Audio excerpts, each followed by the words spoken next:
Chapter 690. One question. Some time later, Sonny left the room, walked between the tall menhirs, and entered the sprawling garden of the sanctuary. The cohort had intended to talk to Noctis together, but after his bombshell of a revelation, the others needed some time to digest all the new information and decided to stay behind. Understandable. In truth, Sonny wanted to be alone for a few minutes as well.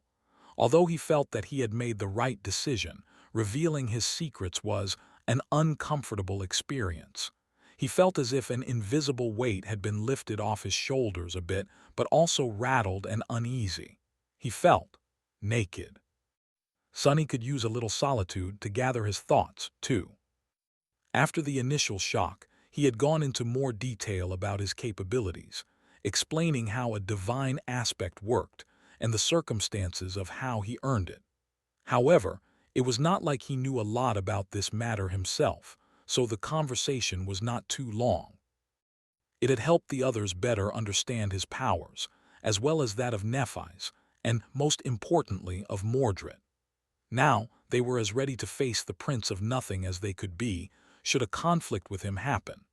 Additionally, due to everyone gaining deeper insight into Sonny's powers, their already profound synergy as a battle unit was bound to grow even more refined. Sonny kept a few things to himself, as well. The difference was that if before there had been a strange dynamic between him and his friends, where they pretended to not know that he wasn't being entirely honest with them, and he pretended to not know that they knew. Now, the existence of those white spots had been openly acknowledged by him. Effie and Kai understood that there were things he wasn't ready to share, and why he was reluctant to do so. They seemed to respect his wishes. All in all, it went surprisingly well. Walking through the beautiful garden, which was illuminated by the pale light of the full moon, Sonny enjoyed the tranquil air of the sanctuary. At some point, however, a slightly disconcerting thought entered his mind. I wonder, was this decision of mine influenced to some degree by Hope's poison? If so, what deep desire of mine had she amplified to push me toward being honest with my friends for a change? Suddenly thoughtful, Sonny approached the door of the sorcerer's lair, waited patiently for the sailor dolls to open it, and walked inside. Maybe I was always. His eyes suddenly narrowed, and his hand shot to the side, ready to grasp the shaft of the cruel sight. Something was very wrong inside the dark hall. A thick, nauseating smell of blood invaded his nostrils, sending adrenaline coursing through his own. It surrounded him like a suffocating wave, as though a terrible massacre had just taken place in the immortal sorcerer's quarters. But Sonny did not see any corpses. The central chamber was just as he had left it the last time, empty of all furniture, with a vast circle of runes drawn on the stone floor. No, not entirely the same. The floor had cracked in several places, as though something was pushing at it from beneath, exerting devastating pressure on the ancient stones. Noctis was still in the center of the circle. One of his sleeves was rolled up, and there was a deep cut on his left wrist, a stream of blood running down his hand and falling down like a crimson ribbon. In his other hand, he held the diamond sickle. The sorcerer was surrounded by a shallow pool of blood, however, it somehow failed to touch the hems of his garments. Sonny stared at him for a few moments, noticing that the stone surface seemed to be slowly absorbing the blood. Then he gripped the emerald amulet and asked evenly, "Are you trying to kill yourself?" Noctis slowly opened his eyes, glanced at Sonny, and smiled brightly. Then, acting as if nothing out of the ordinary was happening, he wiped the diamond sickle, hid it in the folds of his silk garment, and stood up. "What? Of course not. I'm too young to die." Sonny gave him a dubious look. "Young? You are at least 1,000 years old." The sorcerer tilted his head, scratched his cheek with a thoughtful look, and then smiled even brighter. "What? Of course not. I'm too beautiful to die." Happy with himself, Noctis somehow made the cut on his wrist close, jumped over the pool of blood, and walked towards Sunny with a relaxed expression. "Come, this place needs to be aired, I think. The garden is nice and chill, though." Sunny threw one last look at the disappearing pool of blood. Did he imagine it, or had the stone floor of the chamber trembled slightly just then? Shaking his head, he turned away and followed Noctis outside. Together, they slowly headed for the altar island. Noctis seemed to enjoy the silence of the moonlit garden a lot. A minute or two later, though, he broke it with a carefree question. "So, what did you want to tell me? Have you and your friends come to a decision?" Sunny hesitated for a moment, then answered. "We did. We will help you free Hope." Noctis grinned. "Oh, wonderful." After that, he didn't say anything else. Sunny waited for a while, a little confused. They had already reached the white altar and sat down on a stone bench, enjoying the sight of the pristine lake, with a pale circle of the moon reflecting on its calm surface. And yet, the sorcerer seemed to lose his ability to speak. Slightly irritated, Sunny hesitated for a moment and then asked awkwardly, "So, do you need me to give you the knives?" Noctis looked at him with an easy smile and shrugged. No need, keep them." Sunny's eye twitched. "What do you mean, keep them? Wasn't the knives what you were after?" The immortal sorcerer looked at the reflection of the moon, then waved a hand vaguely. "We can deal with them when the time comes. Things will sort themselves out, one way or another." He remained silent for a bit, and then added, his smile slowly disappearing. "Now that the one in the north is dead, things will start moving faster. The other chain lords are probably already in motion." Noctis sighed, then leaned back and looked up at the sky. "We won't have as much time to prepare as I would have hoped. 2 months, perhaps, maybe even less. You and your friends should spend that time wisely. Once the end starts, we won't have an opportunity to relax like this until it's all over." Sunny grew silent, then looked at the tranquil lake. After a few moments, he said, "We will help you, but I have some questions." Amused by that statement, Noctis laughed. "You even have questions on a night like this? Sunless. You should learn how to enjoy yourself from time to time. Take a moment and appreciate the world. Otherwise, what is the point in living?" Sunny glanced at him with a deadpan expression. "Do I look like someone who knows what the point of living is? Thanks for the advice, I'll take your words to heart. However, I still have questions." The sorcerer made a dour face and sighed. "All right, one question. I'll answer one question, so think well before asking it." Sunny did not speak for a while, staring at the reflection of the moon. His face grew serious, deep shadows veiling his eyes. After several minutes spent in silence, he finally frowned, looked at Noctis and said, "Then tell me this one thing. Why did Sun God destroy Hope's kingdom?" The immortal raised his eyebrows, then threw his head back and laughed. "By the moon, of all the questions in the world, you just had to ask this one, didn't you?" He shook his head and then looked away. "Well, a deal is a deal. I'll answer, like many others who tried to answer this question over the centuries. Some said that it was because she was a demon, others said that it was because she was too powerful, that she had grown too prideful, or that she had grown too radiant, outshining even the Lord of Light. But they were all wrong. In truth, at least what I think is the truth, Hope wasn't punished because she was too powerful, too prideful, or too radiant." He remained silent for a few moments, and then sighed. "It was because she was worshipped." Sunny remained silent for a few moments, absorbing what Noctis had told him. The altar island was calm and tranquil, the lake surrounding it shimmering in the darkness with the reflected moonlight. The branches of the ancient tree swayed gently above his head. "Because she was worshipped." He snorted and looked away, feeling bitterly disappointed for some reason. After a while, he said darkly, "So what, that is all there is? Sun God was jealous." The sorcerer glanced at him, lingered for a moment, and then slowly shook his head. "No, no, he wasn't. Noctis remained silent for a bit, then sighed. The gods had never shown any animosity toward demons. In fact, their relationship was somewhat friendly. In the battles of the ancient times, they even fought side by side as allies. He frowned. Neither had the gods ever cared about whom or what the mortals worshipped. There were all kinds of silly cults before. There were rulers that proclaimed themselves divine, people who built temples to beasts and spirits. Some oddballs even worshipped rocks. Or the corrupted abominations by the moon, can you imagine? But the gods did not mind at all.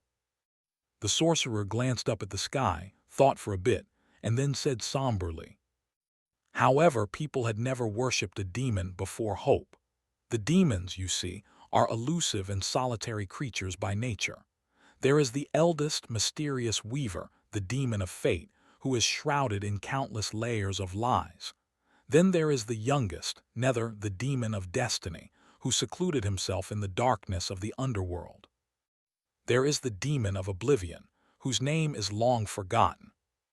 Sunny listened attentively, absorbing the new information.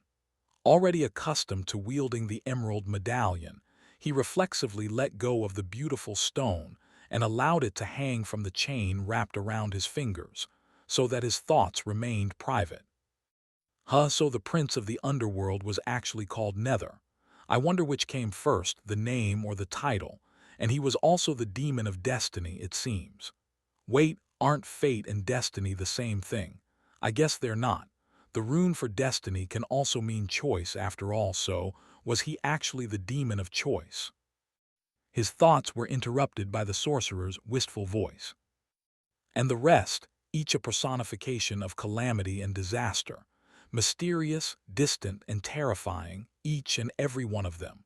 Or at least they were, until the demon of desire decided to come and live among us mortals, becoming known as Hope. She built her kingdom here, and soon, people learned to love her. And not long after that, they started to worship her. Noctis paused and then continued, his face growing darker. And that was when we learned that while the gods were friendly to demons and indifferent to mortals building temples to beasts, spirits, and rocks, they would not allow a demon to be worshipped. They were so unwilling, in fact, that the Lord of Light brought down his flames upon the mortal realm, obliterating a whole chunk of it. Sunny frowned, feeling a cold sense of dread permeate his heart. Remembering one of his nightmares, he shivered. But why? The sorcerer looked at him with a bit of surprise and shrugged. Who knows? I guess only the gods do. Well, and maybe a demon or two. I doubt that even Hope knew what she had done wrong. But maybe she does now. In any case, after her imprisonment, slowly, the idea of worshipping a demon became tantamount to heresy. Noctis suddenly laughed. What a strange word, heresy, don't you think? It had not even existed when I was young, you know. But then, suddenly, each of the 6 cults started treating demon worshippers as criminals, pests who were spreading a vile disease, and the concept of heresy was invented. Now, becoming a heretic means being hunted down and saying goodbye to your life. He grew silent and then sighed. We did not know it at the time, of course, but the destruction of the Kingdom of Hope was a turning point in history. With it, the Age of Heroes ended, and the current one, whatever it will be called one day, began. What a dreadful era. Nothing has gone right from then on. Sunny remained silent for a while, thinking that there was something strange about this whole story. Nothing made sense. The gods and the demons had been allies once. Knowing that they would eventually clash in a devastating war, he could not quite believe it, however, on second thought. The prince of the underworld, Nether, was indeed described as having been close with the goddess of the black skis once. Who was to say that the other demons had not consorted with the gods as well? But that only made the divine punishment that the Lord of Light had brought down upon the Kingdom of Hope more inexplicable and strange. And who had they been allied together against? The creatures of the void. What was the exact timeline of all this convoluted nonsense? The Age of Heroes had ended with the imprisonment of Hope, but when had it started? and what had been happening before. Damn, so many questions. Sunny glanced at Noctis, hesitated for a few moments, and then grasped the emerald amulet again. However, the sorcerer was having none of it. He glanced at Sunny and said with a smile, "I feel like you are about to ask me a question. That would be the second question. Wait, no, the second one was whether or not Sun God was jealous. Wicked demon, you tricked me." Noctis shook his head, looked at Sunny with reproach, and stood up. "Shame on you, Sunless. Good night. Tell your friends to prepare well in the time that we have left." With that, the sorcerer gave him another hurt look, then turned away and started walking back toward his residence. After a few steps, however, he stopped and said in his usual carefree manner, "Oh yes, I almost forgot. You will have to go and retrieve the third knife too. Don't worry though, it is not going to be hard. Rather easy, really." Sunny, who was staring at the tranquil lake with a dark expression, simply nodded. "Sure, wait, what? Why do we have to do it? Go and get it yourself." Noctis hesitated for a bit, then sighed. "Ah, I wish that I could. But well, I might have said some nonsense about how my friend should only give the knife to someone of pure thought and heart or something like that. And sadly, while I am the most outstanding person in all of the Kingdom of Hope in many regards, purity is not my strong suit. You and your friends, however, you reek of purity, well, one or two of you at least for now." With that, the sorcerer winked at Sunny and strolled away, whistling a jovial tune. Sunny watched him go, and then shook his head with a bewildered expression on his face. Wait, did he just swindle me into getting another knife for him, again? He blinked a couple of times and clenched his four fists. Damnation! After their conversation under that full moon, Noctis had secluded himself in his residence for a couple of weeks. Sunny tried to talk with the eccentric sorcerer a few times, but the silent sailor dolls refused to open the door and just stared at him with their crude wooden faces. There was, of course, the option of simply using Shadow Step to get inside, but somehow, Sunny suspected that intruding upon the immortal transcendent would not have been the best idea. There were real souls trapped inside these sailor dolls, after all. In the end, he and the other members of the cohort had no choice but to follow the advice Noctis gave him to rest and prepare for what was about to come. Luckily, there were a lot of preparations they had to do. While all four had trained themselves extensively before entering the nightmare, many things happened since then. There were a lot of lessons they had learned in these 3 terrible months, most of them bringing the four awakened to the very door of death. Now that they had time, they could go over everything they had learned, revisit it, and truly absorb it into their bones, connecting the new knowledge and skills to their foundation in a solid manner. For Sunny, that meant several things. The first one was shadow dance. He had found himself in a strange situation, having made the recent breakthrough inside of a nightmare that he did not really remember.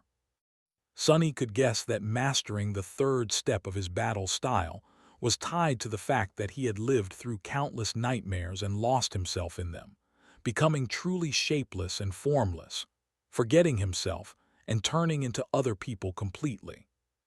That observation was in line with how he had initially made progress to the third step of Shadow Step, back in the arena of the Red Colosseum, where he shadowed numerous nightmare creatures. Back then, he had almost lost himself as well, but stopped at the last moment, fearing that he would not be able to come back. Being trapped in the nightmares had made that frightening step for him, and so he had approached the very edge of a breakthrough. The final piece of the puzzle had been trying to shadow the epitome of formlessness, another shadow, nightmare. As a result of the breakthrough, Sunny's ability to recognize and gain insight into patterns of combat techniques had increased even more, now allowing him to understand and predict not only the movements and behavior of his enemies, but also intricately sense the flow of essence through their bodies, as well as almost, but not quite, being able to predict their very thoughts. However, there was one glaring flaw in this miraculous ability, one that he didn't know how to solve. For the first time since Sunny had created Shadow Dance, the elusive battle art was starting to seem dangerous, not only for his enemies, but also for himself. What was the point of being able to kill something if he ran the risk of losing himself and becoming that thing forever? To kill a dragon, one had to become a dragon. Why would anyone want to achieve such a victory, if earning it meant ceasing to be themselves and becoming the very thing they had wanted to destroy? For now, he didn't have a solution, and that made him more than a little bit nervous. So, Sunny decided to temporarily concentrate on other things. He spent a large part of his days practicing archery with Kai. Sunny quickly realized that he would never be as talented of an archer as his friend was, but that did not mean that he could not achieve great results. In fact, his aim and skill with the bow were increasing at a steady pace. Still, there was a question of distributing the tools the cohort possessed in the most efficient manner, so Sunny reluctantly tried to lend Morgan's warbow to Kai. It was for naught, though, because of the unbending enchantment of the bow, his friend was simply not strong enough to draw it. When their training sessions were over, Sunny would usually return to his room and spent the rest of the day fruitlessly practicing weaving. He had achieved some progress in his attempt to learn how to copy enchantments, but not enough to make the altered weave stable. The number of memories he had won in the Red Colosseum was dwindling by the day with no apparent result, which made Sunny very frustrated. It seemed that he had hit a bottleneck in his understanding of how spellweaves were supposed to work, and was in need of a mental breakthrough to push himself any further. That breakthrough was not in a hurry to come, though. When the day was over and darkness encroached upon the world, Sunny turned to the third and most time-consuming part of his preparations, collecting shadow fragments to form his fourth core. Leaving the sanctuary, he would travel to nearby islands in search of nightmare creatures to hunt, and killed those he could find and that were not beyond his ability to defeat. By now, less than 150 fragments separated him from becoming a devil. The number seemed so small, but at the same time was more troublesome than it should have been. The problem was in the fact that there were not as many nightmare creatures in the Kingdom of Hope as there had been on the Chained Isles in the future, especially not that close to the stronghold of one of the Chain Lords. As the result, his progress was tortuously slow and tedious.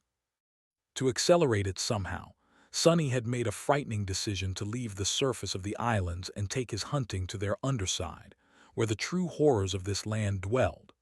Luckily, his new body was somewhat fit to do so. With his sharp claws and talons, he was able to climb any surface, no matter how steep, or even remain mobile while hanging entirely upside down. And if he made a mistake, the heavenly burden was always at hand. In combination with his swiftly improving archery skill and determination to form a new core before the culmination of the nightmare arrived, Sunny was able to slay many dwellers of the dark side. There were indeed terrible and morbid creatures, and more than a few left scars on his body. But it was still not fast enough.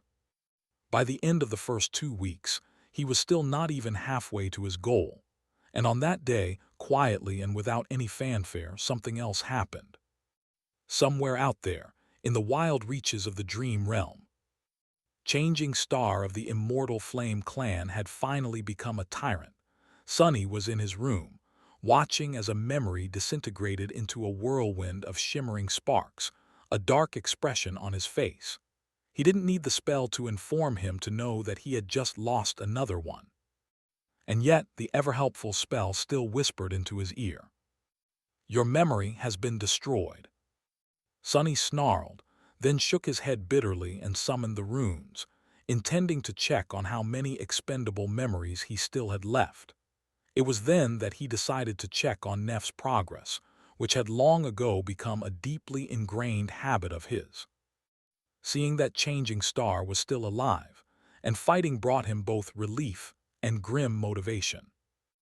Already sensing what he was about to see, Sonny stared at the runes and read. Name Nephi's. True name Changing Star. Rank Dreamer. Class Tyrant. Soul Cores 5/7. Soul Fragments 0/5000. He looked at the runes for some time, then sighed and dismissed them.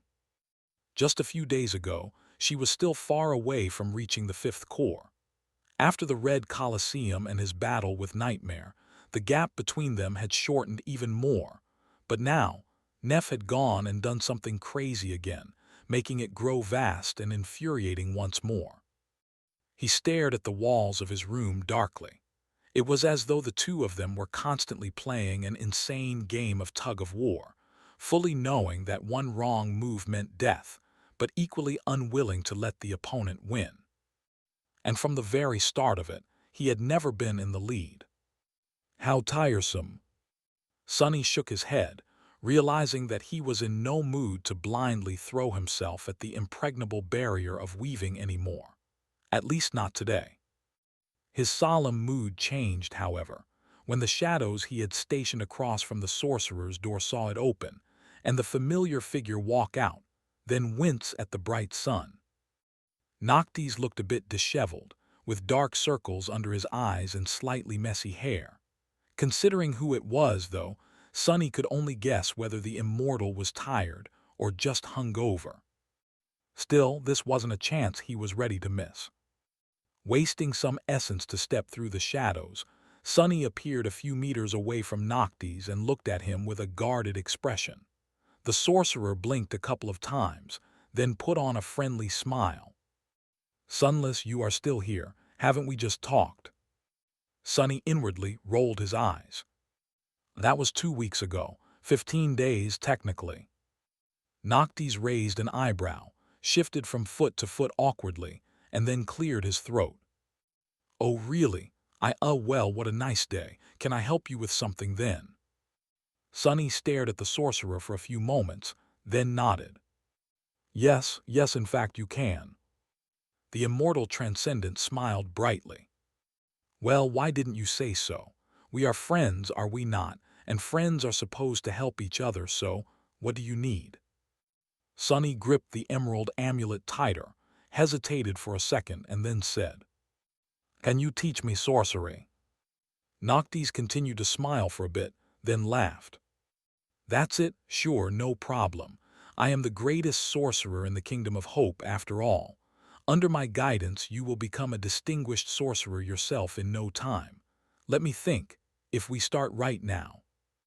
As Sonny smiled tentatively, he looked at the sky to gauge the time of day, thought for a bit, and then added, You'll be finished at about the same time 100 years from now. Let us start. Sonny blinked. What, 100 years? The sorcerer frowned a little, then shrugged. Well, maybe 200 years.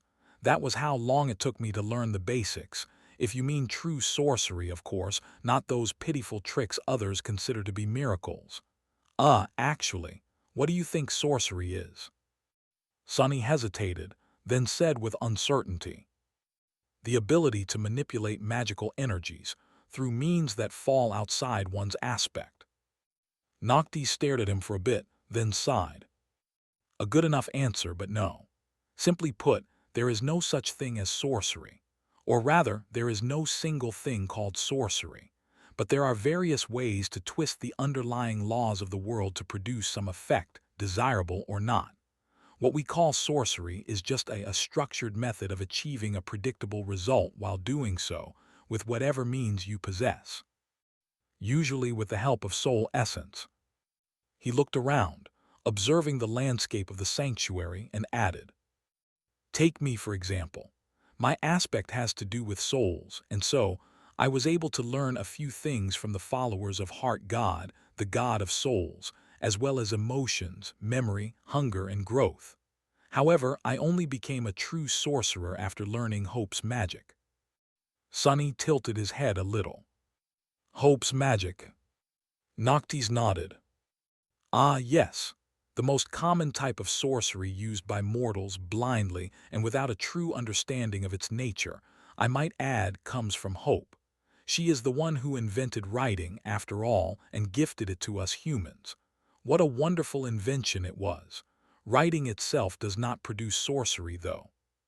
He hesitated and then added, before Hope invented writing, the most common type of sorcery used by mortals, even more blindly, was the sorcery of names. You see, Sunless, everything that exists has a name. In fact, you might even say that a thing only starts to exist after it is given a name. A flower is just a flower, one among many, until you call it a rose. Then roses are suddenly different from all the other flowers, and so they come to exist. Sonny frowned, not sure that he understood what the hell Noctis was talking about. Wouldn't roses exist even if they were not called roses? Well, in a sense, they wouldn't. Flowers that looked like roses would, but they would not be called roses, and so there would not be roses. How confusing. The sorcerer, meanwhile, ignored his befuddlement and continued. However, not all names are equal. Some are simply given and aren't worth much, while others have to be earned. And those names, the true names of things, hold power over them. Names are a powerful thing, Sunless, and so, a long time ago, people who learned those names could share in that power.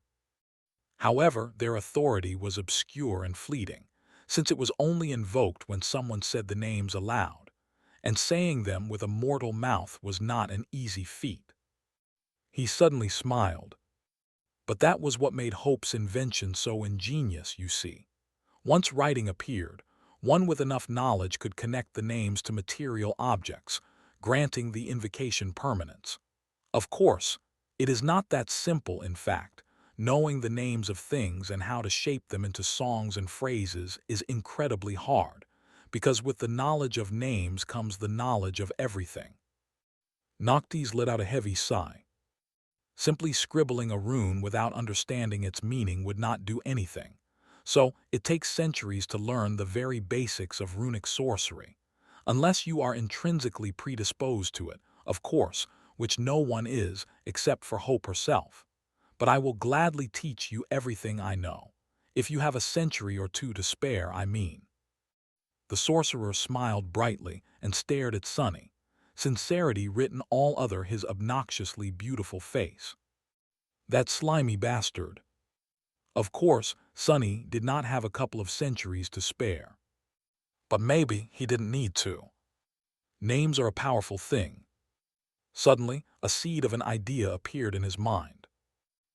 Maybe some other time. Noctis sighed with regret and opened his mouth to say something, but the four-armed demon was already gone, swallowed by shadows. The sorcerer stared at the shadows with a sour face, then shook his head and sighed again.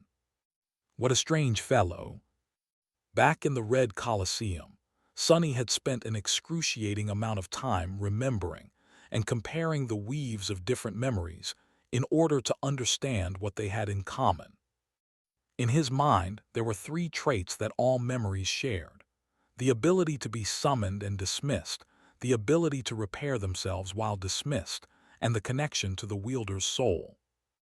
By recognizing these three universal parts of the weave patterns, he thought that he had learned how to reproduce these simplest enchantments, at least to the point where he managed to create a simple pattern that allowed an item to be dismissed and summoned from essence.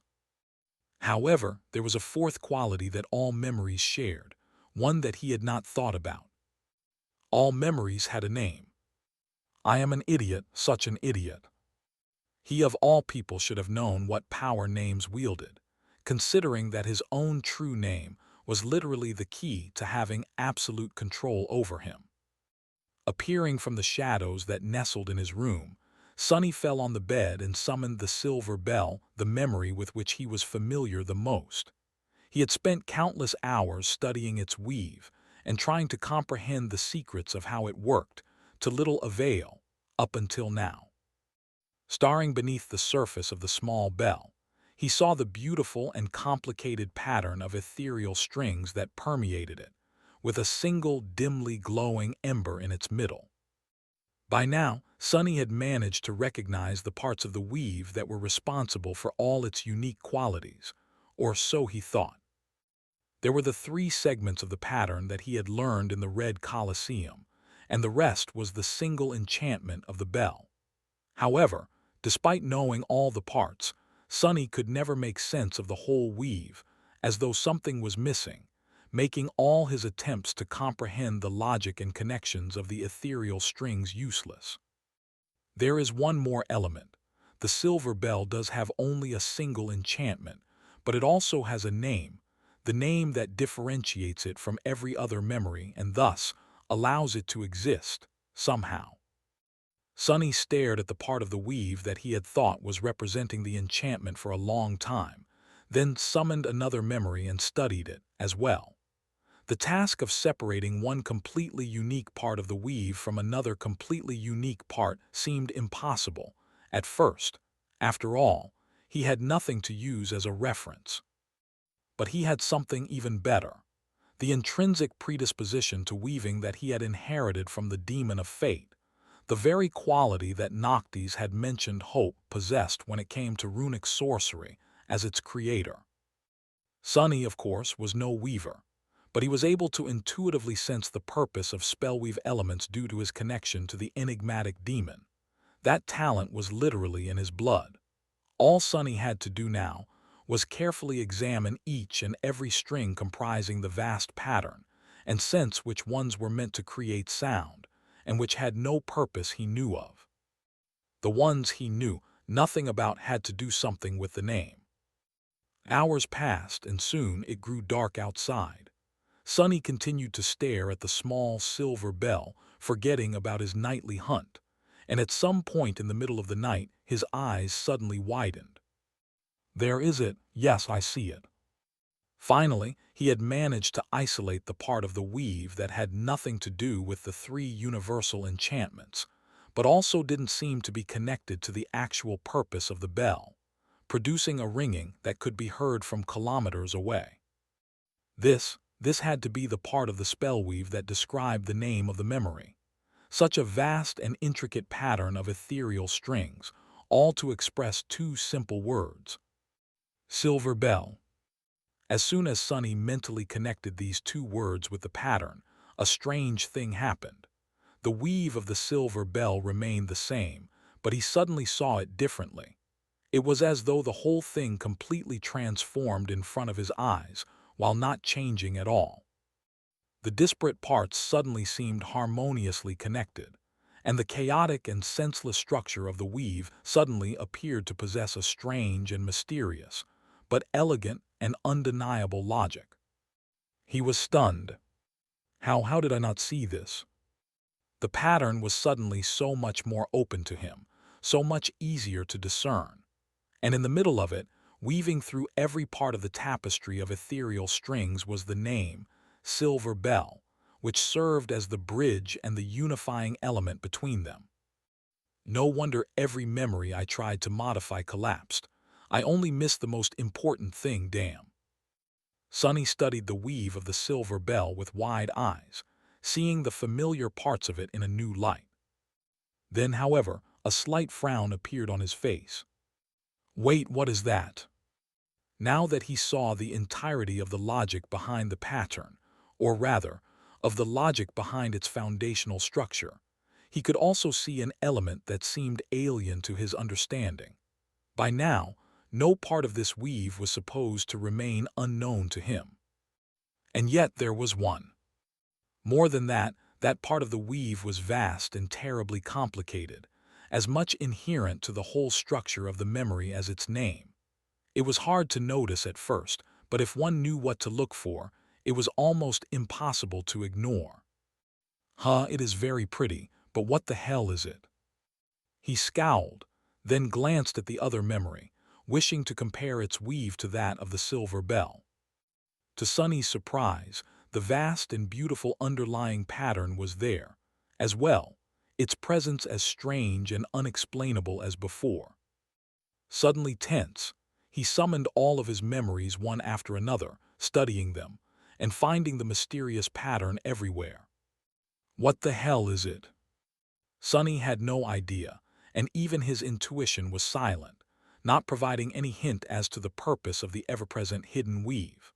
The only clue he found was that a part of it bore a distant resemblance to the weave of the moonlight shard, and that its overall structure slightly resembled that of the name of the silver bell. However, the mysterious pattern was incomparably vaster and deeper. He scowled, and then suddenly tilted his head with a surprised expression.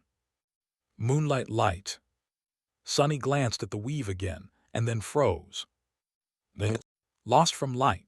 When morning came, Sonny was sitting on the floor with a wild look on his bestial face, his black coarse hair in a mess. There was a glowing golden needle in one of his hands and a small silver bell in the other. The other two held a flute that seemed to be either cut from jade or made out of polished emerald bone. That was probably the best memory he had received in the Red Colosseum, but right now, Sonny couldn't care about the flute any less. Instead, all his attention was concentrated on the small bell. Holding his breath, Sonny raised and shook it. However, instead of the clear ringing that would be heard from kilometers away, all he heard was a barely audible, melodious whisper. A wild grin slowly appeared on his face, illuminating his face. I've done it, I really did. Barely containing his excitement, Sonny summoned the runes and read the description of the bell. Memory silver bell. Memory rank dormant. Memory tier II. Memory description. A small memento of a long-lost home, which once brought its owner comfort and joy. Its clear ringing can be heard from miles away. Memory enchantments. Silver song sonorous. Silver song, enchantment description.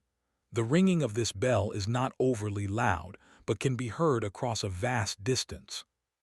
Sonorous, enchantment description. The owner can decide how loud this bell will ring. Sonny's eyes glistened with joy. Of course, these two enchantments were not that powerful. However, that did not matter. What mattered was the fact that there were now two of them, despite that there had only been one before. He had finally managed to successfully copy and transplant an enchantment, albeit a simple one. He had studied the emerald bone flute, painstakingly recreated the weave of the sonorous enchantment, and integrated it into the weave of the silver bell without destroying it.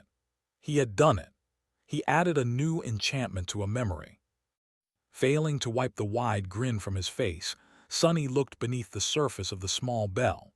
Now its spellweave looked very different. Where there had once only been strings of ethereal light, now there were black strings made of shadows as well.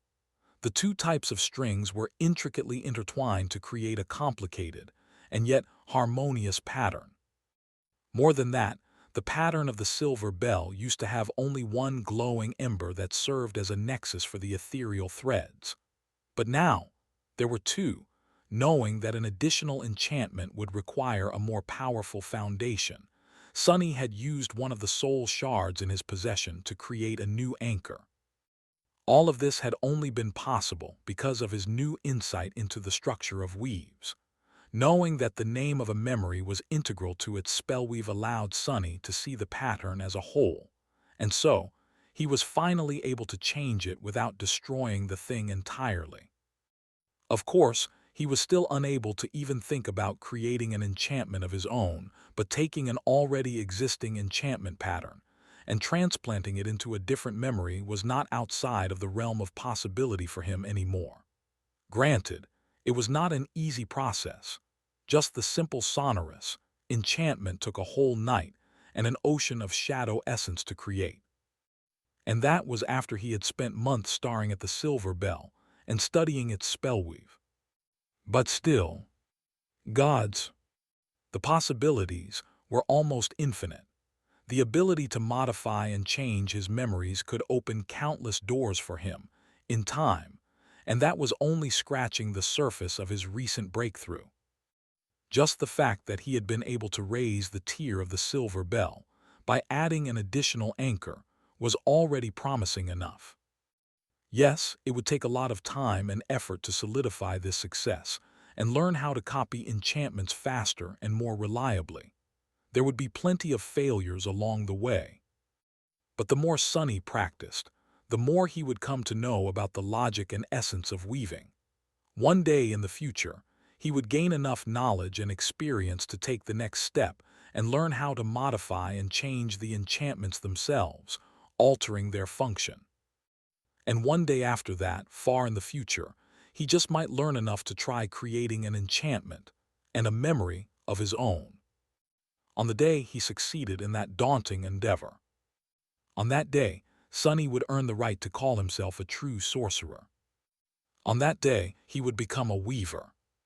Much later, Sonny emerged from his room, stared at the bright sun with a dissatisfied expression, yawned, and walked toward the spot where he and Kai usually practiced archery.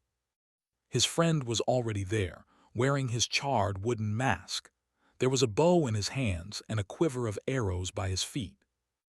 Noticing the four-armed demon, Kai turned his head and waved, greeting him. "Good morning." Sonny rubbed his face, then revealed his sharp fangs in a frightening smile. "What's good about it? Doesn't matter, shall we start?" The young man looked at him for a bit, then shrugged. "Sure, but where have you been these last few days?" Sonny blinked a couple of times. "In my room, wait a few days past. I must have lost track of time." Kai tilted his head, then suddenly glanced at Sonny's hands. "Oh, wait, where is that emerald amulet Noctis gave you?" Sonny glanced down with a guilty look, lingered for a bit, and answered reluctantly. "Oh, that thing, I sort of broke it." The young man's eyes widened. "You broke, wait, then how am I hearing you?"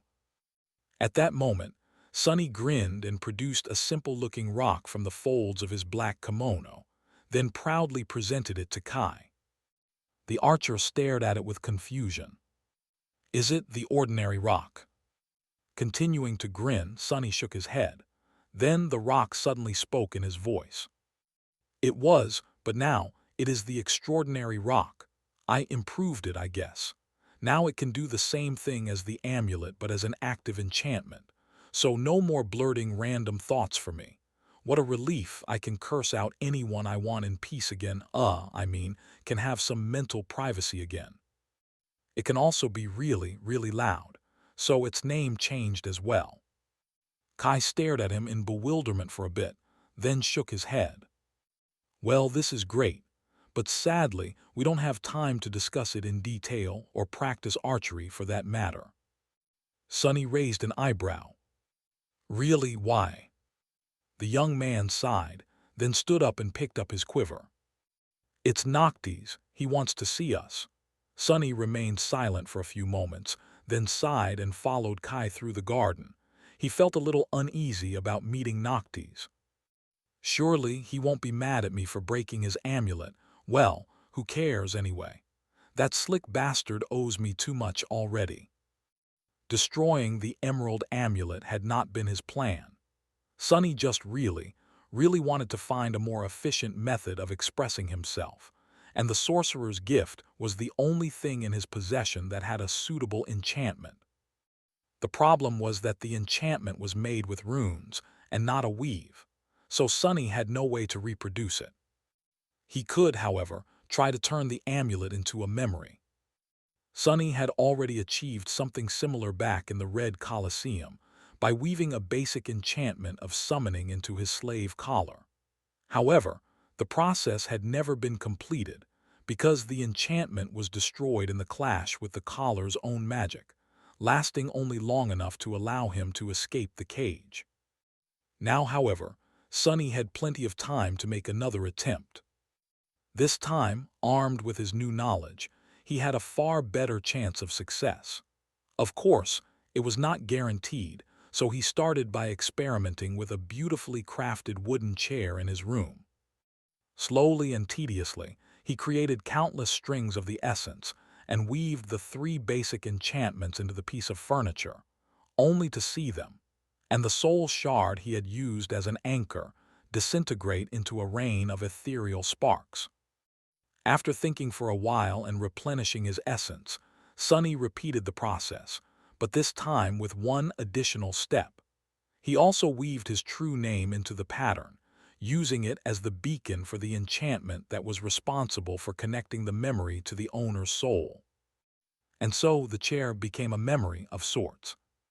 Now there was in the list of memories he owned, with a description that stated this chair was turned into a memory by lost from light, for reasons unknown. The chair could be summoned and dismissed at will, and even repaired itself while stored within his soul. It could also be fed to Saint, increasing her shadow fragment count by half a point, since the single soul shard Sunny had used to create the weave was of the awakened rank. Satisfied with that, Sunny waited for his cores to regenerate enough essence, and repeated the process once again, now with the emerald amulet itself. Sadly, the result was not the same. He did manage to make the amulet into a memory. What was more, in the process, the spell itself transformed the enchantment of the amulet from runic to a weave, showing just how ingenious Weaver's creation was. However, the resulting pattern turned out to be unstable, perhaps because of the alien nature of the amulet's magic, or perhaps because Sunny did not know its name, or how to name it using strings. It began to slowly unravel almost immediately after the transformation. All Sunny could do was feverishly study the weave of the swiftly decaying memory before it completely fell apart. Soon the amulet destroyed itself, but Sunny still managed to copy its enchantment onto the ordinary rock, as well as adding a new anchor to the weave of the rock, thus elevating it to the second tier. He also went ahead and copied the sonorous enchantment onto it as well. When he did, the name of the memory changed, and the ordinary rock became the extraordinary rock. Overall, Sunny was very pleased with himself, not only because he managed to recreate another enchantment and confirm his ability to turn soul shards into food for his shadows, but also because he would finally be able to speak his mind, without speaking everything that was on his mind in the process. Gods knew he needed that. The only bad thing about the whole situation was that Noctis's gift was destroyed, but with some luck, the sorcerer would not even notice. Whatever. They met Effie near the wooden door. By now, the little girl's bruises had healed, and she looked like a vigorous, healthy child again. She was also gnawing on a large bone with a wild look on her face, seemingly making even the sailor dolls a bit nervous. Noticing the two of them, Effie smiled. "There you are." Kai greeted her and then asked, "Where's Cassie?" The little girl swung her bone, pointing at the flying ship that hovered above the sanctuary. "There Noctis is too, let's go." With that, she swallowed the remains of the bone and raised her hands, as if asking for a hug. Kai sighed, then picked her up and flew into the sky. Sunny grimaced, summoned the heavenly burden and followed. Soon they landed on the deck of the ship and found Cassie there, already waiting for them. The sorcerer was some distance away, watering the sacred tree. The sight of him with a watering pot in hand was so mundane that it almost looked comical. The members of the cohort approached Noctis and then stopped, waiting respectfully for him to notice them. After a while, Sunny cleared his throat. Some time later, he growled loudly. Finally, the sorcerer flinched, then turned around and smiled. "Oh, you are finally here." Sunny nodded, then asked cautiously, "We are. What did you want to talk about?" Noctis scratched his chin, then sighed. "Well, it's time for the four of you to go and retrieve the ruby knife. It is not too far from here, being kept by a friend of mine. The whole trip should not take you more than a couple of days." Sounds like another disaster. Sunny frowned, hesitated for a second, and then said, "And what exactly do we need to do to get the knife from your friend?" Noctis blinked a couple of times, a confused look on his face. "Oh, nothing. Just go there and tell her to give you the knife. As long as at least one of you is pure in heart and thought, she will." "Can't be that easy. And what does being pure even mean? Sonny wanted to ask a few questions, but then changed his mind. Speaking with Noctis more than absolutely necessary was troublesome. It was also fruitless, since Noctis only ever revealed as much information as he wanted, and never more than that. So he simply said, "And where does that friend of yours reside?" The immortal transcendent smiled, then conjured a map of the kingdom of hope from somewhere, and pointed to a particular island. "Here, see, it's really close." Sonny looked at where the sorcerer's manicured finger pointed, and paled. He knew that island pretty well. It was the island of the tranquil, clear lake that he had been advised to never approach, because the creature living in the lake was so terrifying that even Sky Tide did not dare to venture there. The creature was surely corrupted, and as for its rank, no one even had a guess. Rattled, he glanced at Noctis with a dark expression and growled, "Are you joking? There's a terrible, unsightly thing living in that lake." The sorcerer looked at him with reproach, and then said bitterly, "Well, that unsightly thing is my friend. Shame on you, Sunless. Of all the creatures in the world, I thought that you would be the last to judge someone on their appearance. After all, you are a terrible and unsightly thing yourself. And yet we are best friends." Sonny stared at the sorcerer for a few moments, unamused. He really wanted to retort, but couldn't. The four-armed demon was indeed a fearsome and unsightly creature as far as humans were concerned, so denying it would have been a lie. And while the extraordinary rock could repeat his thoughts, the thoughts it spoke aloud still had to be truthful. With an irritated snarl, Sonny looked away and said, "Fine, we will retrieve the ruby knife from your friend that lives in the lake. However, it would only be polite for you to return the favor and give us something in return, don't you think? To avoid putting a strain on our own friendship, you know." These were more or less the exact words Noctis had used to lure him into a confrontation with Nightmare, so Sonny was pretty sure that the sorcerer would not be able to refuse his request. Indeed, the immortal looked at him with a pale smile, and then let out a slightly nervous laugh. "Oh yes, you are right, of course, huh? Is there something particular you have in mind?" Sonny nodded. "As a matter of fact, I do." With that, he pulled an amulet in the form of an anvil from the folds of his kimono and handed it to Noctis. This was the charm Master Wealth had worn in the Night Temple to protect herself from Mordred.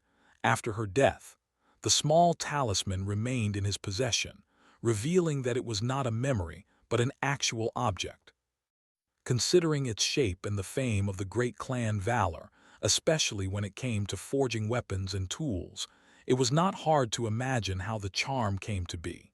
However, that did not mean that Sonny understood how it worked. And he really needed to. Cassie was immune to Mordred's possession due to her blindness, and Sonny himself was protected by the army of shadows contained within his soul. Kai and Effie, however, when he imagined his friends meeting the Prince of Nothing, his blood turned cold. "I want you to make something similar to this." Noctis received that talisman and studied it with a curious smile. Slowly, however, the smile disappeared from his face.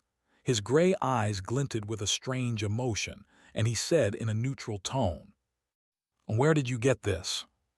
Sonny shrugged.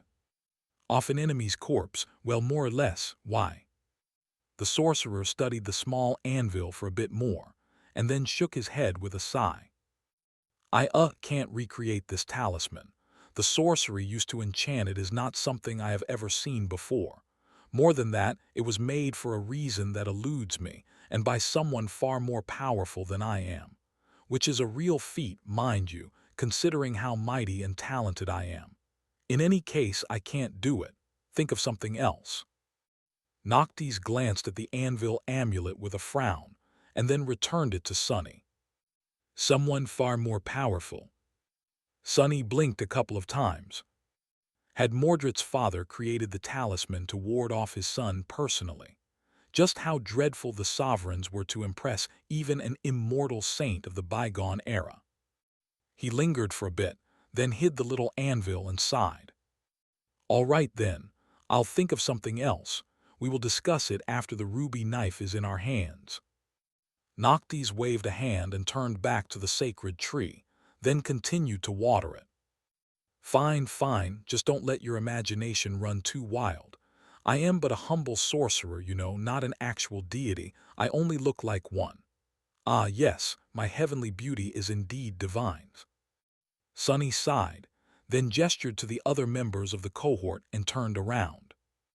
It was time to visit another of the humble sorcerer's friends. 4 awakened were walking across the giant chain that swayed lightly, suspended between 2 skis, one blue and full of light, the other black and devoid of it. Well, to be more precise, only Sunny and Cassie were walking. Kai was levitating above the links of the ancient chain, while Effie was sitting comfortably on Sunny's shoulders. In fact, the little girl was fast asleep and drooling on his head. In other circumstances, Sunny would have been outraged and shaken the fiendish child awake, but right now, he was too preoccupied with grim thoughts. He wasn't even thinking about the creature they were about to face. No, his mind was still on the anvil talisman. Since Noctis was unable to create a second one, someone in their cohort was going to have to remain without any defense against the Prince of Nothing. And now, Sunny had to decide who.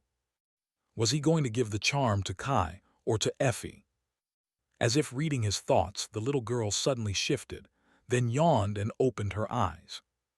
"God, Sunny, stop grinding your fangs so loud, will you? I can't sleep. What has gotten you so tense anyway?" He hesitated for a few moments, then shared his concerns. Both Cassie and Kai listened as well, their faces turning as grim as his own. Effie, however, seemed unconcerned. "What, that's it? How is this a problem? Just give it to Kai, you doofus." Sunny jumped down to the next link, holding Effie's skinny legs to prevent her from falling off, and then asked, "Aren't you afraid of being consumed by Mordred?" The little girl grimaced. "You guys overestimate that Mordred guy a lot. He's not that dangerous." Everyone grew silent, looking at her with doubt. Not dangerous. The 100 lost warriors, 2 ascended knights, and the whole of the northern reach of the Kingdom of Hope begged to differ. She shook her head.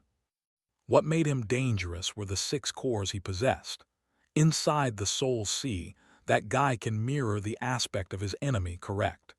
He can use the same abilities but charge them with the power of multiple cores. Effie snorted. Well, he doesn't have 6 cores anymore. He only has 1, maybe 2 or 3 if he was very diligent and managed to create new ones. Doesn't really matter.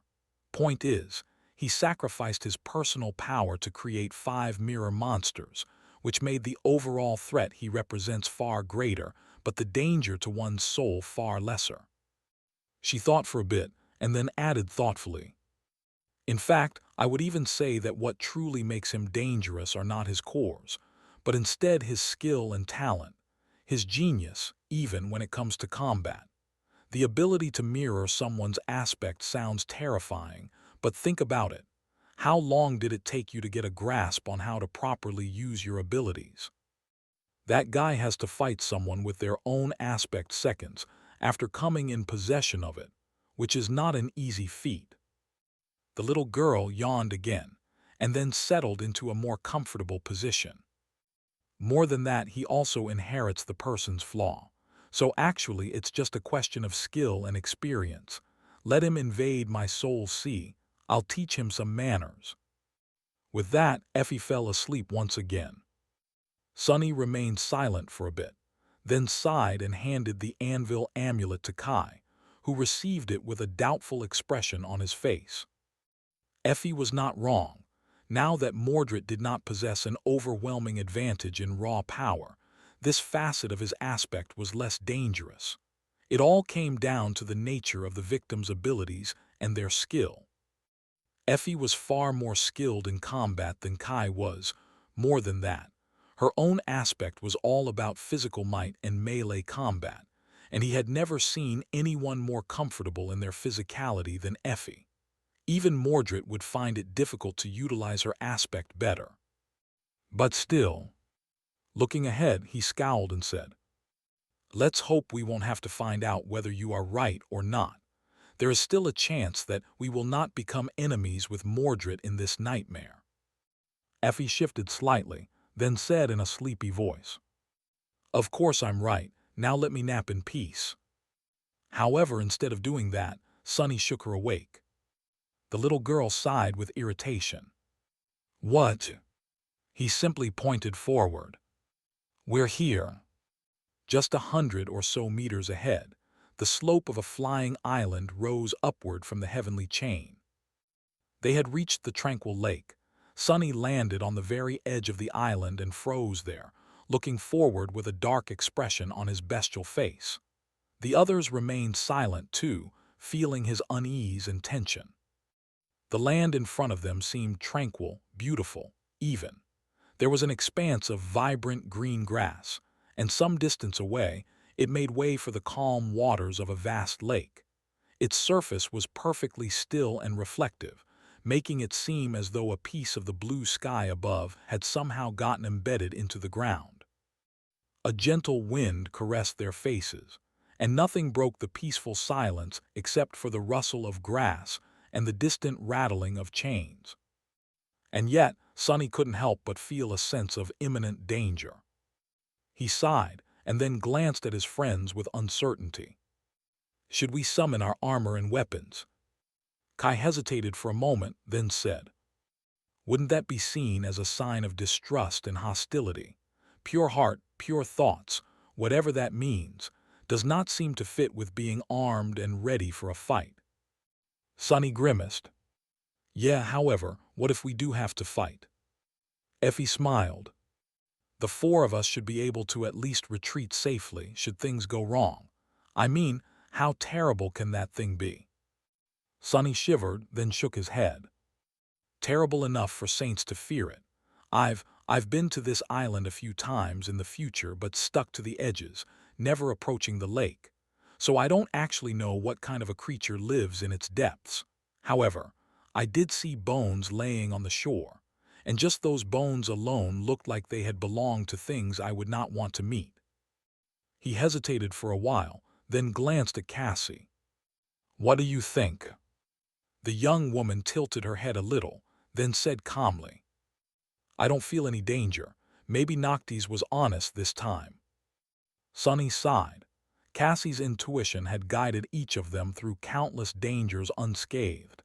If she felt that it was safe, there was a good reason to listen. That didn't mean that he had to be happy about it, though. "All right, no weapons or armor for now, just pure thoughts." Together, they crossed the stretch of land between the edge of the island and the shore of the lake, stopping just a few steps away from the calm water. Because of how still and reflective it was, no one could peer beneath the surface. However, Sunny could feel something deep beneath the water. A vast and sprawling shadow, ancient, deep, unfathomable. He shivered. Sunny lingered for a bit, then cleared his throat and, feeling extremely stupid, addressed the lake. I am here to retrieve the ruby knife. Please give it to me." There was a gust of wind, and nothing happened. Is it because of Harper, or all the things I've done to survive in the outskirts?" A few moments later, Effie laughed. "Oh, I guess you are not pure, Sunny, who would have thought?" He gritted his teeth, then growled at her angrily. "Go and try yourself then." The little girl shook her head vigorously. No one has ever accused me of being pure, I think, although." She thought for a bit and then shrugged. "I guess I am in the body of a child." The girl climbed down from Sunny's shoulders, approached the water, and stretched out a hand. "Can I please have the knife, auntie from the lake?" Once again, nothing happened. Effie remained there for a few moments, then sighed and took a step back. Figures." Finally, both of them turned and stared at Kai. The young man hesitated for a few moments, then shook his head. "I think Cassie should try." Sunny and Effie glanced at each other, a little surprised. then shrugged and made way for the blind girl to approach the water. There was no harm in trying anyway. Cassie lingered for a few moments, then sighed and walked toward the shore. Stopping mere centimeters from the calm water, she lowered her head and said simply, "I am here for the ruby knife." At first, Sunny thought that she had failed as well, but then the young woman suddenly paled and took a step back. There was a ripple on the surface of the lake, and although the vast shadow hidden within it did not move, something suddenly appeared from beneath the water. A pale, white hand that held a long knife, which seemed to be made of solidified blood. The hand rose from the water and offered it to Cassie, who suddenly trembled with her whole body and took another step back, shaking her head with a panicked look. Then, however, she stopped. Her bloodless lips turned into a straight line, and gritting her teeth, the young woman returned to the shore. There, she knelt and leaned forward, taking the ruby knife from the deathly white hand. The hand let go of it easily and disappeared back into the water, and soon, nothing but a slowly dissipating ripple remained to remind them of its existence. Sunny observed all of this in shock. It didn't move, the shadow did not even move. He was about to say something, but then the water rippled again, and another hand emerged, this one black as coal and holding nothing. It slowly moved toward Cassie, then rose and softly caressed her cheek. The young woman flinched when the black flesh touched her, but remained in place. A few seconds later, the black hand retreated back into the lake as well. Cassie only moved when the ripples were gone, standing up and turning to them with a distant expression on her beautiful face. In the spot where the black hand touched her cheek, her skin turned gray and opened, drops of blood rolling down her chin. She was holding the ruby knife in her trembling hands. Sunny finally found himself able to speak. What the hell was that?" Cassie remained motionless for a while, then suddenly shivered. I don't know, let's just get out of here, please." He frowned but did not object. To tell the truth, Sunny couldn't wait to get away from the lake himself. As they were walking away, he briefly turned and looked at the tranquil water one last time. Was it an illusion, or did the reflection of the sky on its surface seem darker? As they were walking back across the chains, he looked at Kai and asked, a bit of curiosity finding its way into his voice, "How did you know that it will give the knife to Cassie?" The blind girl turned her head slightly, as if equally interested to hear the answer. Even Effie seemed stumped. The young man glanced at them and shrugged, smiling beneath his wooden mask. "Pure heart, pure thoughts, all of us wondered what that means, right? Well, I think we all made a mistake because it didn't really matter how we understood it. The only thing that mattered was how Noctis had understood it centuries ago when he entrusted the knife to the creature." He grew silent for a bit and then added, "He gave the ruby knife away after finding out that Hope was driving the chain lords mad, fearing what he might do with it should the worst happen. So to him, purity of heart and thought meant something very specific, the ability to remain of clear mind, true to his oath, and loyal to his sacred duty. And while none of us is perfect, Cassie is the most clear-headed and dutiful person I know." Sunny tilted his head, not sure if he agreed with that statement. The creature of the lake had, though, which meant that Kai was at least partially right. Or it had all been just a coincidence. As he was remembering the past with a dark expression on his face, the young man suddenly spoke again, his voice hoarse and somber. "That was why Noctis had sent us to retrieve the knife instead of coming himself, I guess, because he has gone mad, betrayed his oath, and abandoned his duty. And we are helping him walk even further on that path, walk further into the madness until he reaches its end." Journey back was, sadly, uneventful. Sunny had hoped that they would stumble upon a few nightmare creatures, but this close to the sanctuary, there weren't many, except for those too powerful for the cohort to attack without a serious reason and thorough preparations. Come to think of it, these powerful abominations were probably the reason why the weaker ones kept away. Perhaps that was why Noctis had not eradicated them. Well, that, or he was simply too lazy. They returned to the sorcerer's stronghold at dawn and went to find him without wasting any time. However, Noctis was not at his residence, and the wooden door remained shut. Eventually, they located him at the far side of the island, where the immortal was making a statue. There were several giant slabs of marble laying on the ground, and a dozen or so chisels hacking at them without anyone's help.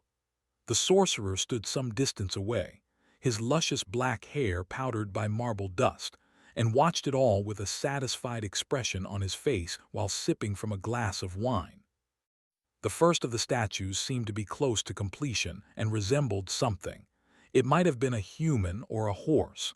Sonny found it hard to tell. Noticing them, Noctis grinned. "Oh, you're back." Then he looked at the hideous stone abomination and raised his chin proudly. "What do you think, majestic, right?" Sonny hesitated for a few moments and then said cautiously, That is one word to describe it without a doubt, but what is it?" The sorcerer frowned with confusion. "What do you mean? It's me. A monument to me, that is. I have decided to grace the generations to come with a vision of my matchless beauty. They deserve the privilege of witnessing it as well. Who am I to devoid people of such blessing?" He glanced at the terrifying marble monster, scratched the back of his head, and added, "Of course I might have failed to grasp a couple of nuances of the sculpting art just yet. This one is really not too bad, but it is just the first attempt. Luckily, I have plenty of these slabs to practice. 7 should be enough to reach perfection. Well, maybe 14 or 20. Sonny stared at the hideous statue for a bit, quite sure that it looked more like a monstrous gargoyle than Noctis. Then he shook his head and said, "Good for you. Meanwhile, we have retrieved the ruby knife. So, what comes next?" The sorcerer remained silent for a while, then sighed despondently. "I guess it's time to take a break.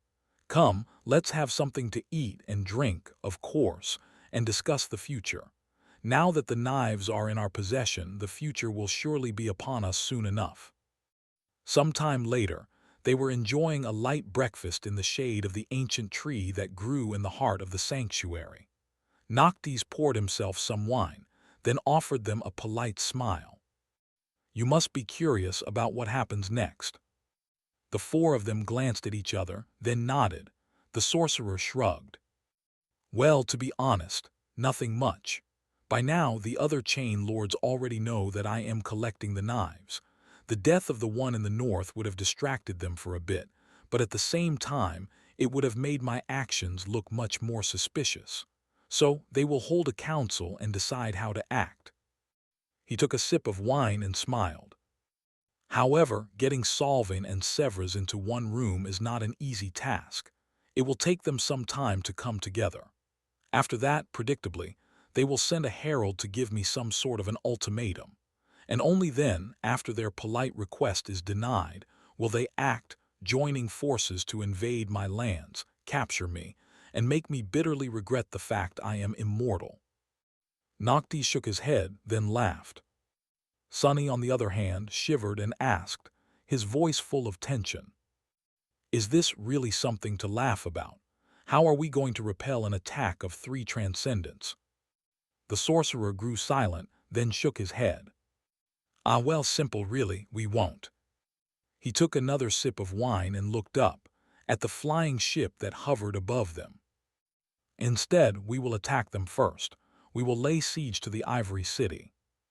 Noticing their stunned gazes, Noctis laughed again. Children, you are so fun to talk to. These expressions are priceless. However, even younglings like you should have learned by now that having more power doesn't always mean achieving victory. The 3 lords that oppose us are very powerful indeed, but they are not without weaknesses." He paused and then looked at them, his eyes glinting with a hint of moonlight. "To tell you the truth, neither Solvin nor the Sun Prince concern me that much. The only one worth being scared of, the only one who can defeat me, is Severus, the Ivory Lord. that dreadful dragon, because between all 7 of the chain lords, only he and I belong to divine bloodlines. Only the 2 of us trace our lineage to gods." Sunny frowned. "Wait, aren't Severus and the Sun Prince brothers? How come he is the only one with a divine lineage?" Noctis shrugged. "All kinds of strange things happen when it comes to gods. Who knows? In any case, he is the only brother who inherited the fire, and he is formidable for it beyond words, so we won't be able to defeat Severus unless we strike at his flaw." Sunny froze. "You know his flaw?" The sorcerer smiled gingerly, then chuckled. "Of course, we immortals spent more than 1,000 years bound together. I know all of their flaws and they know mine, but Severus, that guy is rather special. In a sense, he actually has 3. Noctis grew silent for a few moments, taking a sip from his glass. Then he sighed and said with a hint of sadness, "One is his actual flaw, the other is his brother, and the last one, the direst of them all, is his city." He looked at the beautiful garden of the sanctuary, his face turning cold and ruthless. "By using all 3, we will destroy him." No one dared to speak for a few moments, unnerved by the sudden change in the sorcerer's mood. After a while, though, Effie tugged on his sleeve and asked, Care to elaborate, Grandpa Noctis?" Noctis looked at her absent-mindedly, then flinched and jerked his sleeve away, wiping the spot where the little girl touched it with a repulsed look. "Gee, Grandpa, who are you calling a grandpa, you critter?" He moved his chair away from Effie and stared at her menacingly for a moment, then threw a hurt look at Sunny. Sunny shrugged. "You are 1,000 years older than her." The sorcerer opened his mouth with a deeply offended expression, then puffed and looked away. After a long and poignant pause, he continued, "Anyway, as I was saying, Severus has 3 weaknesses. The first one is his flaw. He is incredibly powerful during the day, but nearly powerless during the night. The second one is his brother. Surprising, I know, considering what he did to the poor guy. But the Ivory Lord still genuinely cares about his younger sibling. In fact, that is probably the only thing he cares about anymore, apart from his duty and principles." Noctis grew quiet for a moment, and then added in a somber tone, "And the third one is his city. That Severus loves his people, but he also hates them. They are a burden that weighs heavily on his soul, one that he cannot escape. Their relationship had long been perverted by hope and by his own stubborn unwillingness to give up. Noble, righteous Severus, he might seem like the sanest among us, but in reality he is the closest to utter madness. All it will take to send him over the edge is one push." The immortal transcendent sighed, then shook his head reproachfully. "That guy, truly, he has always been too serious. You can't survive in this place without a sense of humor, even if you are immortal." The sorcerer giggled at his own joke, and then looked at them with a relaxed smile. "So, we will attack at night when the ivory dragon Severax is at his weakest, and we will kill his younger brother before dawn. That will be the push that sends him into the abyss and dooms him." Sunny shivered, looked at the immortal transcendent, and asked cautiously, "Is it wise to drive a dragon insane?" Hearing this, Noctis simply laughed. "Of course, Severus the Ivory Lord is fearsome and dreadful, but Severax the dragon is just a mindless beast. Killing a beast is not too difficult for a cunning hunter, and while I might not be as righteous and as noble as Severus—" His smile disappeared, and his eyes suddenly shone with pale light. "I am blood of the moon, beast god, the god of hunters." With that, the sorcerer leaned back and took a sip of his wine, slowly returning to his usual carefree self. "Granted, I have not hunted for a while. The wilderness is just so ghastly, you know. The dirt, the insects, the fashion. Oh, the horror." He sighed heavily and then smiled again. Sunny hesitated for a bit. There was a question that he really wanted to ask, but was not sure that he should. Finally, he said, What is your flaw, then? I know that it is not the kind of question people ask or answer, but our lives will be depending on your fight with the dragon. I think we have the right to know. Noctis waved his hand dismissively. Oh, it's nothing much. More or less the exact opposite of his. I am at my strongest under the moonlight but grow weak in the sunlight. No reason to hide it from friends. He thought for a bit and then added, Solvin's flaw is perhaps the most cruel. She is cursed with beguiling beauty. Being with her slowly drives people mad with longing and lust, like an insidious drug. The more someone spends time with her, the more they want to possess her, eventually giving in to irresistible desire. A terrible fate, no doubt, but not exactly something we can use. Unless, of course, one of you know, let's not think about that. Noctis grinned, then shook his head. The Sun Prince's flaw, well, it doesn't matter anymore. Now that he is encased in that steel monstrosity and almost mindless, we won't be able to make use of it anyway. We will just have to kill him in a straightforward manner. So, do you guys have questions? The four of them looked at each other, and after a long pause, Kai asked hoarsely. Yes, Lord Noctis, just one. When we attack the Ivory City at night, and you are fighting the Sun Prince and Solvin, what exactly are we four supposed to do? The sorcerer stared at them in confusion, then raised an eyebrow. Why is it not clear? While I am preoccupied with the Chain Lords, you will simply have to destroy the Sun Legion and the army of the Red Colosseum. He thought for a bit and then added, Well, if you somehow fail to destroy them, at least keep them away from me for a while. Solvin and the Sun Prince, yeah, shouldn't take me too long. I think you will manage. At the precipice of night, Sunny came to the edge of the island alone and stood there for a while, shrouded in shadows. Now that things were nearing the final stage, there was a lot he had to think about. There was the seemingly insane plan of attacking the Ivory City, the battle the cohort was going to wage against two armies while saints fought in the skies above them. And then there was Mordred, who remained an unknown variable in this whole mess. What concerned him the most, however, was his unformed fourth core. Going into the dire battle as a devil would have been far better. What's more, he couldn't allow himself to undergo the debilitating process of forming a new core in the midst of the furious clash. With the culmination of the nightmare swiftly approaching, he had no more time left to slowly seek out and kill nightmare creatures.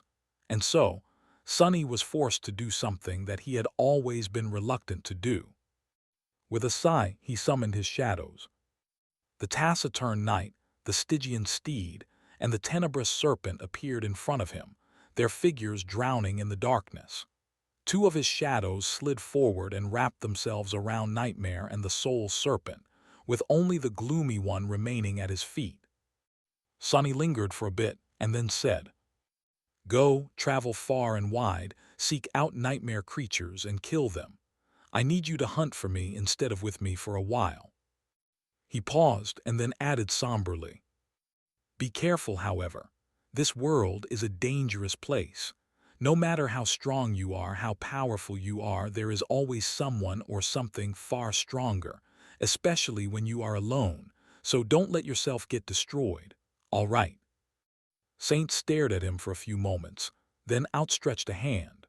After he placed the hilt of the scarlet Odachi in it, she silently turned around and jumped down, landing on the links of the heavenly chain far below. Nightmare and the Soul Serpent dashed in opposite directions, soon disappearing from view. Just like that, Sunny was left alone. He remained motionless for a few moments, then sighed and looked down at the gloomy shadow.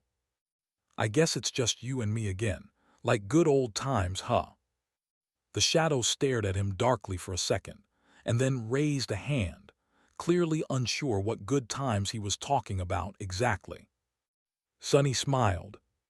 Yeah, love you too, buddy. Soon after the shadows left, the connection Sunny shared with them grew faint. He could still feel their existence, but not much beyond that. The same happened with the happy and creepy shadows. When Nightmare and the Soul Serpent left the range of shadow control, which had grown to about 4 kilometers, he lost the ability to perceive them and the world through them. Sonny felt that they were out there somewhere, but that was it. The sudden loss of being able to see and hear through 2 out of his 3 shadows was abrupt and jarring, as though he had suddenly lost an eye and a limb. It made Sonny feel very uncomfortable. Not only was his power severely diminished in the absence of his loyal companions, making him extremely vulnerable, but he also worried about them. There had been many opportunities to send Saint away to hunt on her own in the past, but Sonny never did. The risk was just too high both for the shadow and for himself. They were stronger together. Shadows were not meant to be apart from their master. But there was no other choice now. He did not know when the 3 chain lords were going to act exactly, but there was not much time left before. Before the final confrontation began, Sonny had to become a devil. Neff was already a tyrant, after all. It would not do to let her remain so far ahead. With a sigh, he turned around and walked back to his room. The gloomy shadow followed, trying to not show that it, too, missed its siblings. The shadows were gone, but there was still a lot Sonny had to do. He had to prepare himself for the battle, both mentally and physically. The next few days passed without too much happening. Sonny trained archery with Kai, practiced swordsmanship with Cassie, and sharpened his mastery of the spear with Effie's help. The other 3 were busy with their own preparations, as well. From time to time, all 4 left the sanctuary to hunt and put their teamwork to the test. Sonny received a few fragments from those small expeditions, as well. In the night, he continued to experiment with weaving. However, he was also careful to get enough sleep. It would not do to go into the final battle exhausted.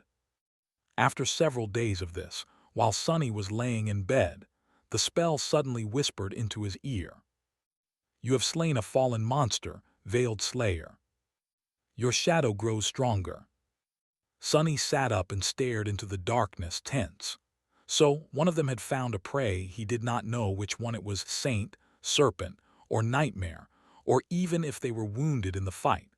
All he knew was that one of his shadows had emerged victorious and was not destroyed. After that first kill, the shadow fragments started to pour into his soul frequently, making the goal of forming a new core before the fateful clash seem less hopeless. In the meantime, all Sonny could do was carry on. 2 weeks of practicing weaving later, he could proudly say that he had successfully managed to destroy 38 out of the 39 memories received in the Red Colosseum. The only one remaining was the Emerald Bone Flute. However, that saved him from damaging his actual memories, at least. After the initial success of transplanting enchantments, Sonny found out that it was not as easy as he had thought. Well, it had never really been easy, but now he realized that there were more things he had to consider than simply the pattern of the weave itself. Each memory had a certain capacity when it came to accommodating enchantments. The more powerful an enchantment was, the more burden it put on the weave. To withstand it, weaves needed to be moored to anchors, each serving as a nexus for the strings of essence. Sonny created those anchors from soul shards. The more he used, the higher the tier of the memory was, and the higher its capacity. However, the rank of the shards also played a role, albeit in a slightly different manner. Apart from capacity, weaves also had a threshold of intensity they could withstand. More powerful enchantments put too much strain on the strings and the anchors, and so, both the strings and the anchors had to be of a high enough rank to endure it. Additionally, only the weakest of enchantments could be activated passively, relying on the memory's own ambient soul energy. Everything else would only function when saturated by the flow of essence from the wielder's soul. But that was not all.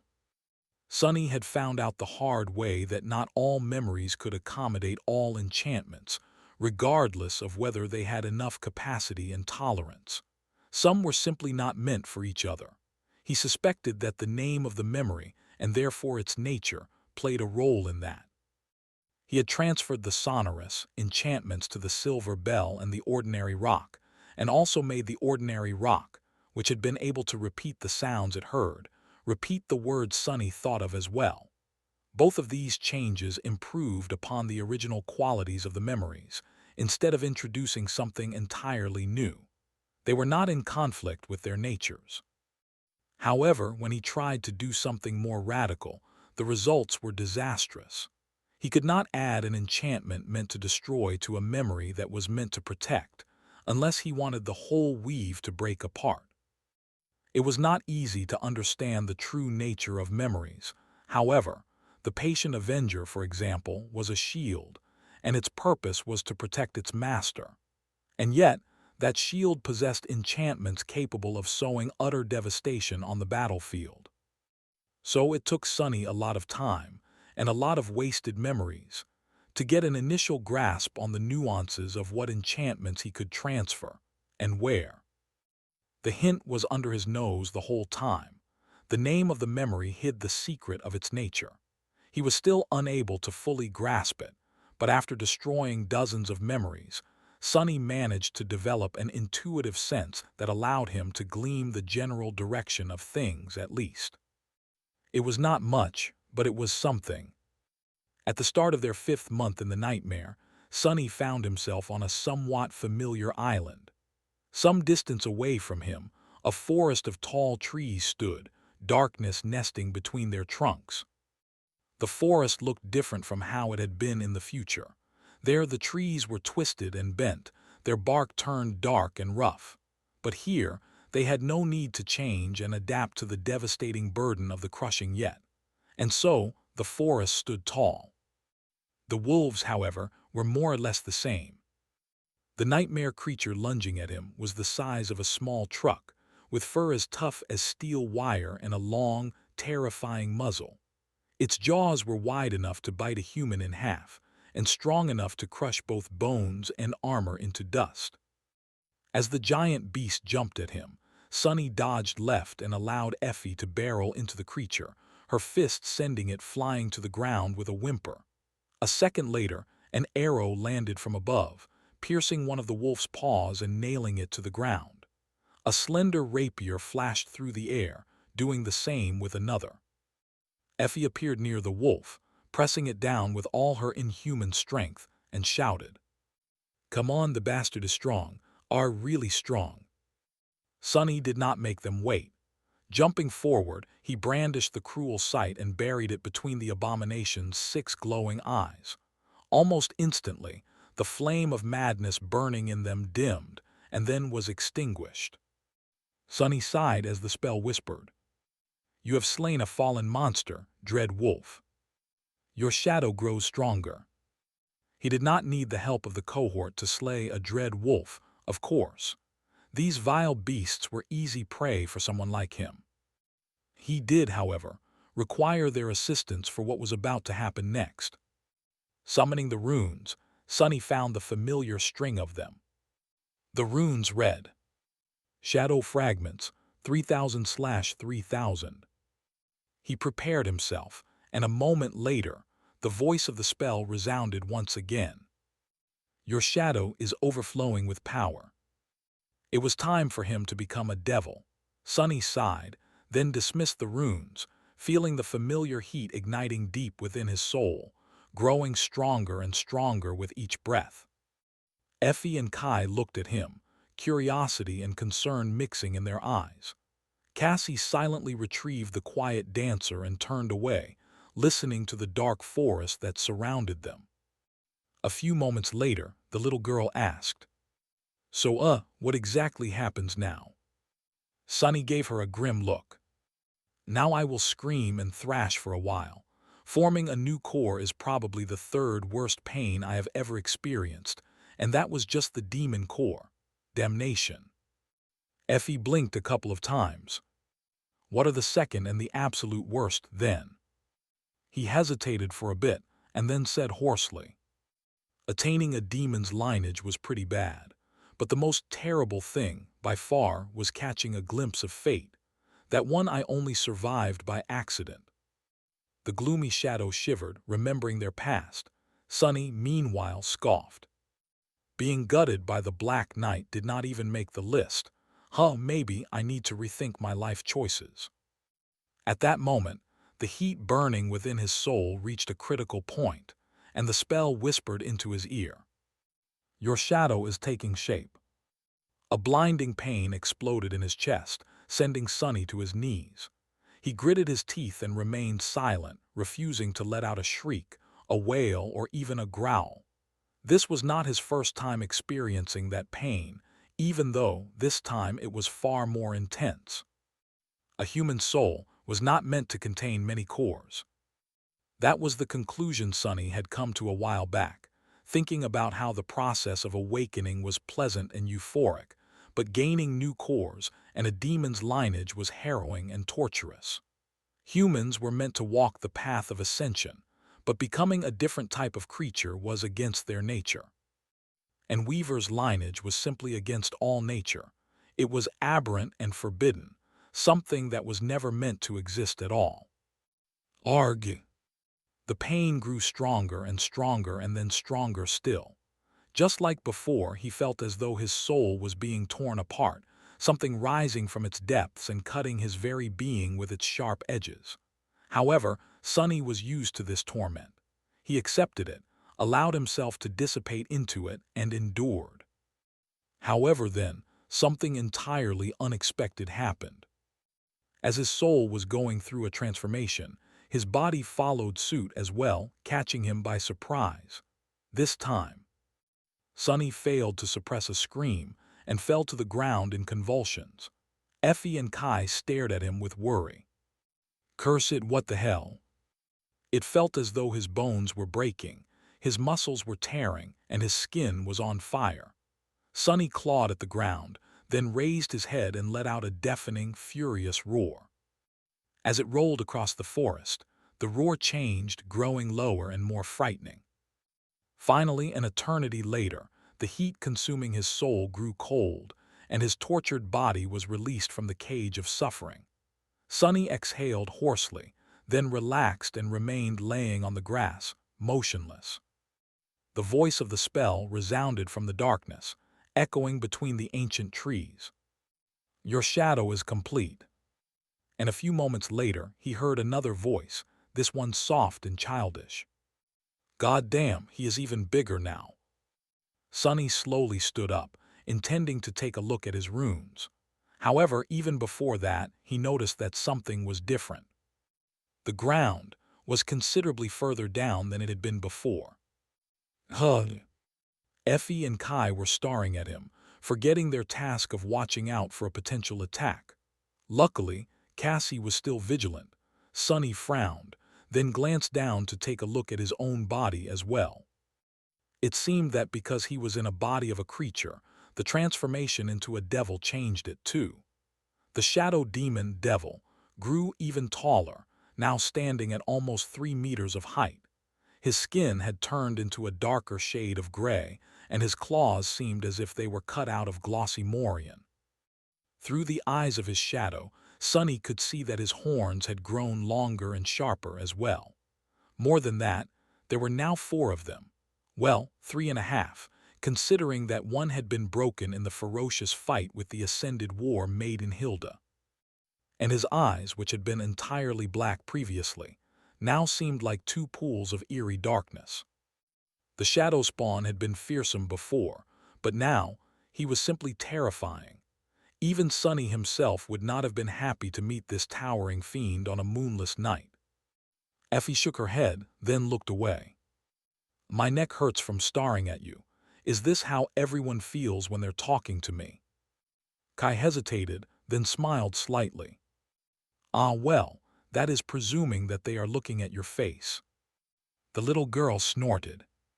Wow, good one, you've been hanging out with Sunny way too much it seems, or, with me. Ignoring her jabs, Sunny curiously looked at the ground.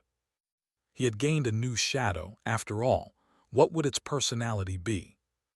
2 identical shadows of a 4-armed devil were there, staring at each other. Nevertheless, to Sunny, they seemed very different. One was gloomy and glowering, full of bad mood and disdain. The other was also full of disdain, but of another kind.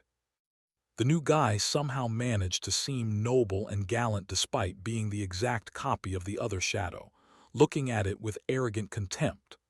They were of the exact same height, and yet the haughty shadow somehow made it seem as if it was looking down at the gloomy one, and everyone else, for that matter. Back when the creepy shadow appeared, it lost the starring contest to the gloomy shadow. The haughty shadow, however, did not seem impressed even a little bit. It was as though the very thought of looking away was beneath it. So the two of them just continued to drill holes into each other with disdainful stares, unperturbed. Sonny groaned, then covered his face with a hand. "Oh gods, there's two of them now." Observing the starring contest, Sonny sighed. He was beginning to miss the happy shadow, that hopeless fool, something that had never thought he would ever feel. Shaking his head, Sonny looked away from the shadows and summoned the runes. The familiar symbols shimmered in the air in front of him. Name sunless. True name lost from light. Rank awakened. Class devil.